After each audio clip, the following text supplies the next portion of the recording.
Do you find baiting rat traps a messy, sticky ordeal? I'm Christy Wilhelmi from Gardenerd, and today I'm going to show you an effective hack to do it without getting your hands dirty.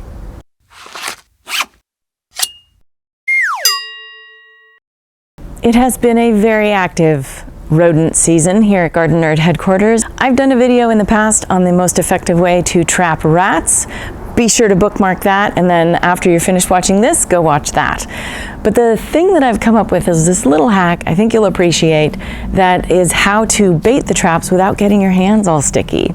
It involves something that you can even make at home, but it's pretty easy to find. These are little squeeze bags, and they have an opening that just happens to be the exact diameter of most bait trap openings. So if you have a little one at home who likes to drink out of pouches, or you've bought squeezable peanut butter in one of these, you can reuse it over and over and over again so that you can have a hands-free bait setting situation. Let me show you how to do it. Okay, what you need for this exercise are your rat traps, and these are 3 different types. They're all fairly similar though, in that they have this hole that is just about the exact size of our applicator here.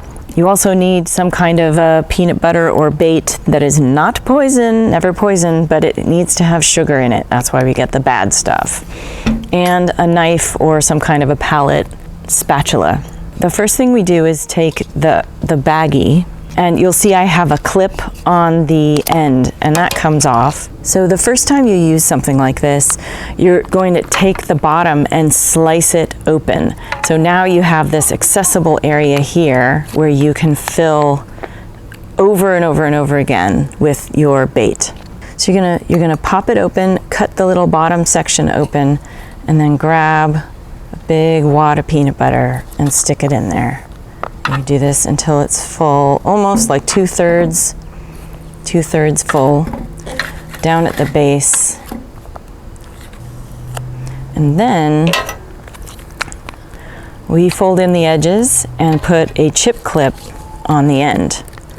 And that keeps it pretty much sealed in. You may have a little bit of cleanup to do, but then this is ready for distribution over and over and over again. Once it's full, all you have to do is take this out into the garden with you and squeeze it a little bit right into each hole, like so. And again, you want to be messy, like so. And then put it away for the next time. Now, you don't have to buy one of these at the store. It was just a few dollars, but if you don't have anything like this around, you could use a pastry bag if you're a cake maker with a tip that is open at the end. You could take plastic bags and cut the corner off. That is a way to do this as well. But we found that this plastic screw top really delivers the bait perfectly. Preparing your own bait also gives you the opportunity to mix other things in to keep the bait interesting, to keep rodents coming back for more. So I hope that this little hack has sparked an idea for you on how you can implement something like this in your own garden to deal with pests and other critters. To find out more about how to deal with critters of all kinds in your garden, check out my online course, Creating a Healthy Garden. While you're there, check out my other online course, my books, and everything at gardenerd.com, and consider becoming a Patreon subscriber to support all the free stuff we do here at Gardenerd.